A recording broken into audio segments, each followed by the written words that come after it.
भक्ति एक अटूट डोरी। गंगापुर गांव अपनी शांति और हरियाली के लिए जाना जाता था। इस गांव के छोर पर एक छोटी सी कुटिया में 80 वर्षीय वृद्धा राधा रहती थी। राधा की पहचान उसकी अटूट भक्ति थी। उसका संसार उसके छोटे से ठाकुर जी के विग्रह और उनकी सेवा में सिमटा हुआ था। सुबह उठते ही सबसे पहला काम ठाकुर जी को जगाना, उन्हें स्नान कराना, नए वस्त्र पहनाना और फिर पूरी श्रद्धा से उनका भोग तैयार करना होता था। गांव में एक नया मंदिर बन रहा था और पूरे गांव में यह चर्चा थी कि अगले माह मंदिर में एक विशाल समारोह होगा। राधा भी मंदिर जाती, दीवारें और गुंबद देखती और मन ही मन खुश होती थी। उसके ठाकुर जी का एक और सुंदर स्थान होगा। गांव के पंडित जी, जो राधा की भक्ति से भली भांति परिचित थे, अक्सर उसे देखते और मुस्कुराते। एक दिन पंडित जी राधा जी की कुटिया पर आए। राधा जी, तुम मंदिर के लिए क्या दान कर रही हो?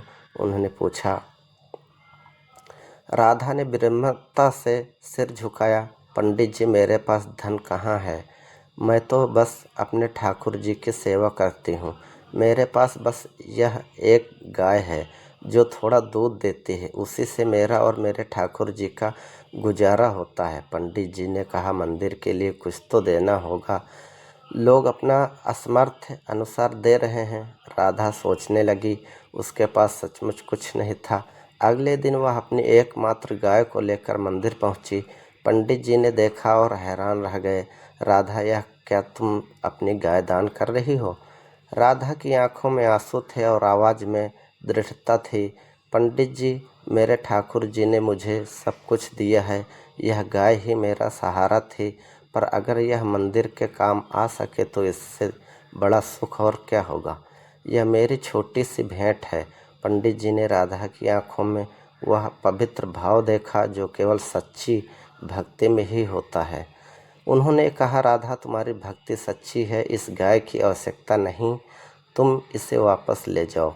भगवान को धन से ज़्यादा मन की पवित्रता और सच्ची श्रद्धा प्रिय है।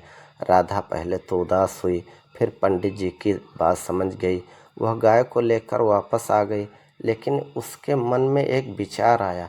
शाम को वह मंदिर गई और पंडित जी से बोली, पंडित जी, मेरे पास धन नहीं, गाय भी वापस आ गई, पर मैं मंदिर के लिए एक काम कर सकती हूँ।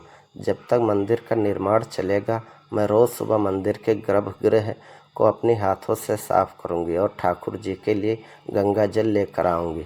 पंडित जी ने सहमत दी और फिर हर सुबह, चाहे गर्मी हो या सर्दी, बरसात हो या धूप, राधा सबसे पहले उठती, गंगा स्नान करती और फिर पवित्र गंगा जल कलश लेकर मंदिर पहुंचती। वह पूरी निष्ठा से गर्भगृह को साफ करती, जैसे वह अपने ही ठाकुर जी के मंदिर की सेवा कर रही हो। उसकी उम्र उसके उत्साह को कम नहीं कर पाती थी। मंदिर का निर्माण कार्य पूरा हुआ और भव्य प्राण प्रतिष्ठा समारोह का आयोजन किया गया।